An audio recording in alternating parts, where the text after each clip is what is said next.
Hello, everyone, and welcome back to our coverage of E3 2016. The Bethesda press event that just wrapped up. Now, these guys know how to do a press event. I think EA needs to take some notes. They actually had some pretty good games for this one. They showed a lot of gameplay.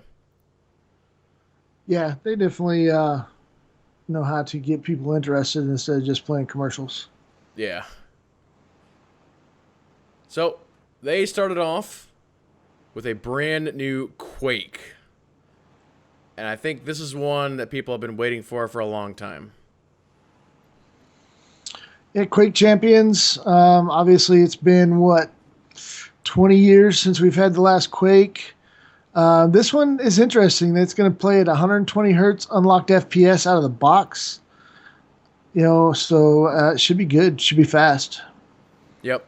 They did say it was going to be still arena combat, first person shooter. But the one thing that people are concerned about is the name, Quake Champions, and it appears that they're going to go with some kind of a hero shooter. And that's really got people concerned because the original one was a very skill-based shooter. Yeah, the original, obviously, all of the original shooters were just shooters. You got a gun, it was as fast as you could pull a trigger. Mm-hmm. Now everybody's getting ready into these skill based, and I think it's more for balancing amongst the players than it is, for how good you are. Everybody Yep. gets a trophy today. Yep. But they basically just showed a very quick little trailer. So other than what we just said, there's really very little information about the game. So that's pretty much, I think, all we can say on it. Oh, they did talk about esports, so Yeah, you yeah. know, um, not sure where they want to go with it. If it's going to be an Overwatch or Battleborn type game, that to me that doesn't make very much of an esport. Esport should be just like what they're doing: pick up a gun, pick up a knife, and it's all Twitch skill. Yeah, and I think every company right now, or at least every big company, is looking for one of their games to be an esport. And off the top of my head, I don't think Bethesda really has one. I wouldn't say it was Doom, so I don't think they have one. No, Doom's definitely not going to be an esport game. That's more of a content, destroy demons stuff. Mm, But I mean, if you think about what they're still using, they're playing old games for esports. yeah, that is true. So we'll go ahead and move on and briefly talk about Fallout 4. They announced the next three sort of little expansion packs for that. One is going to be a workshop. One is going to be a build your own vault, which seems like everybody's really excited about that one. And then, Yeah, the go first ahead. one being contraptions. I think that's more just for the engineering guys. Funny add-ons. It'll definitely be interesting to see what the player base comes up with as far as content. Hmm. And then build a vault. That's one that everybody's been waiting for. They built bases, but now you can build your own vault. Yep. Be interesting to see exactly how many options are really in that. Because again, it was one of those deals to where they showed a very short little demo on it and didn't really get into the real the meat of it, so to speak. Right. Then the last one was what the Vault World. That one kind of.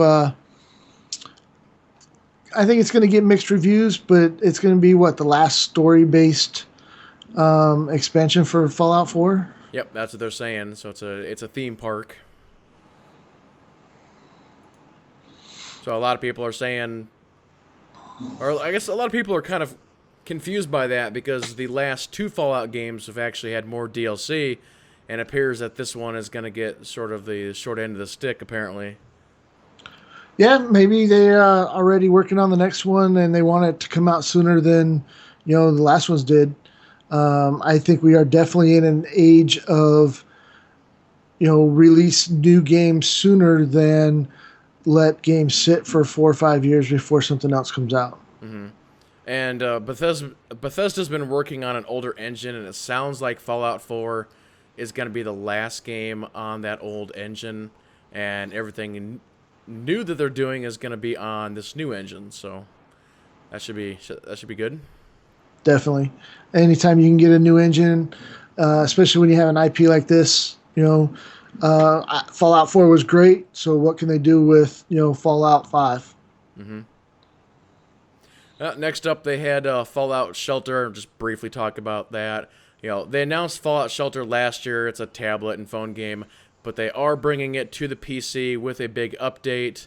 And one little note I had on that was they're going to completely redo the combat system, and all of the updates that were on the phone and tablets will come over to the PC. So, sort of just a little game to. I'm sure it's going to be on Steam. So just a little game for them to put on Steam, I'm sure. Yeah, just something else to create some money for the casual gamer that doesn't have the time to spend on the actual Fallout 4 game, or that just likes the Fallout universe and wants something quick that they can log into and play. Yep.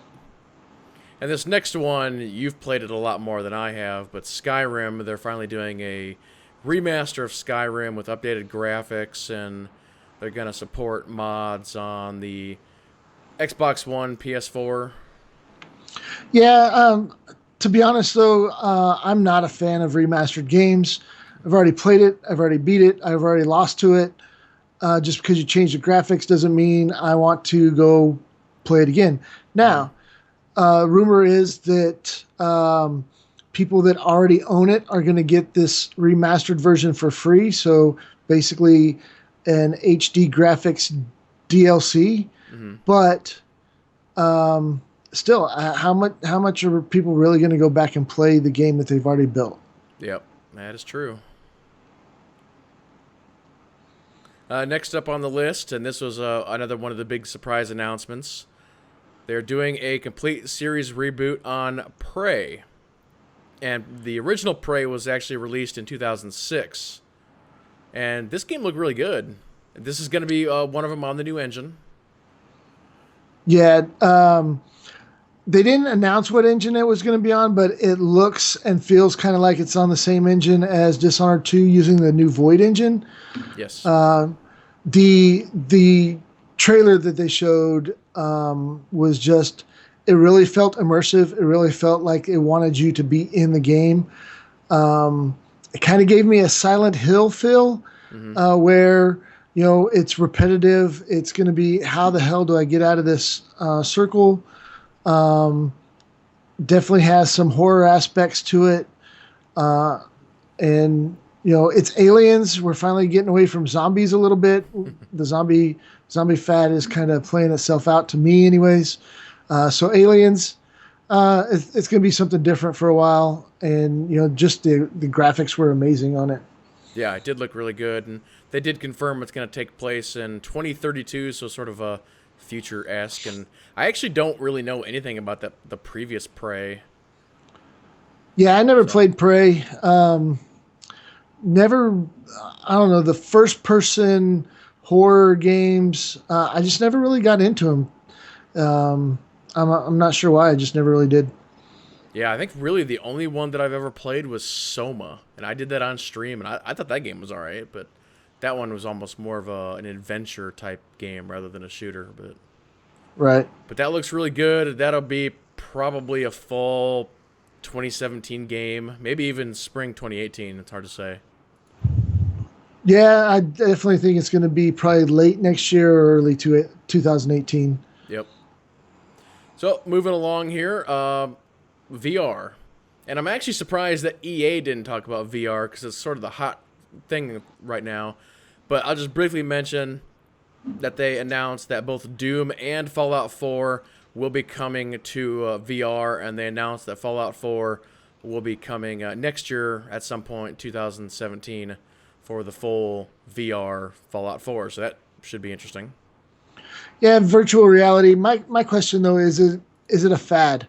They tried this with 3D. 3D didn't last. Everybody wanted to play their games the old school way.